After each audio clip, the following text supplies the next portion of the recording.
Salut à toi, je suis Davy, formateur sur la plateforme Courseovery et aujourd'hui on va répondre à la question de Paul.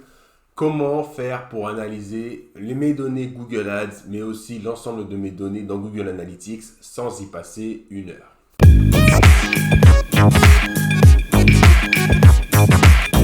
Alors, à la question de Paul, comment faire pour analyser ces données provenant de Google Ads mais aussi sur d'autres éléments de son site dans Analytics sans y passer des heures, il y a une réponse qui est plutôt simple, qui va donc être la création de ce qu'on appelle un tableau de bord personnalisé. Quand tu te connectes dans Google Analytics, tu as généralement déjà des graphiques qui s'affichent, qui te donnent déjà une vision, par exemple, de ce qui se passe en temps réel sur ton site au moment même où on se parle. Mais tu as une autre fonction dans Google Analytics qui te permet de te créer un tableau de bord personnalisé. Donc pour créer ton tableau de bord personnalisé, tu te rends dans Analytics et là où il y a écrit Admin, tu remontes tout en haut, il y a écrit Personnalisation et tu cliques sur Tableau de bord et tu fais Créer. Là, tu vas donc avoir le choix de te créer des tableaux de bord de trois façons différentes. La première, c'est d'utiliser un tableau de bord standard qui te donne déjà des informations sur ton site que tu peux du coup modifier par la suite. Ça te donne déjà finalement une première base. La deuxième option, c'est de venir télécharger un tableau de bord déjà créé par quelqu'un d'autre qui utilise Google Analytics et qui a partagé lui son tableau de bord. Donc ça, tu vas pouvoir également l'utiliser. Tu pourras importer des tableaux de bord qui sont liés qu'au trafic, par exemple, naturel, que sur le comportement sur tes pages. Qu'après, tu auras une multitude finalement de tableaux de bord qui ont déjà été créés par d'autres personnes qui correspondront peut-être à tes besoins. Et enfin, la troisième option, c'est de créer toi-même ton propre tableau de bord. Donc là, l'intérêt, c'est que tu vas pouvoir mettre en place les graphiques ou les informations qui t'intéressent toi.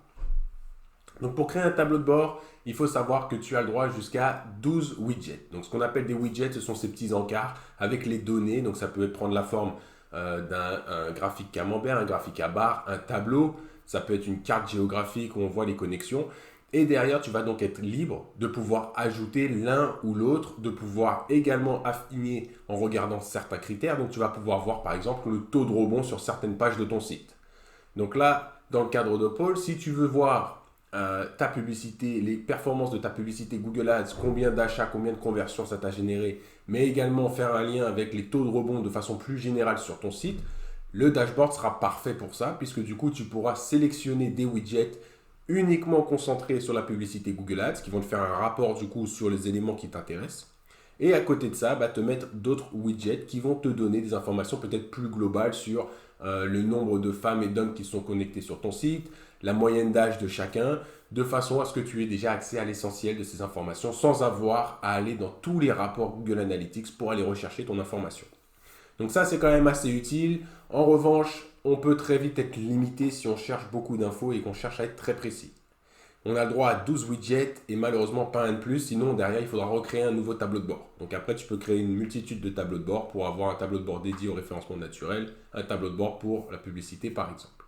Derrière, si tu veux vraiment affiner et avoir des graphiques qui sont un petit peu plus stylés et que tu vas pouvoir partager avec des personnes qui ne sont pas réellement techniques, moi ce que je te recommande c'est de passer directement sur Google Data Studio qui sera beaucoup plus adapté à ton cas.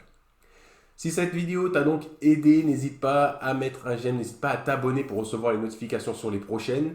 En attendant, je te retrouve donc dans une prochaine vidéo.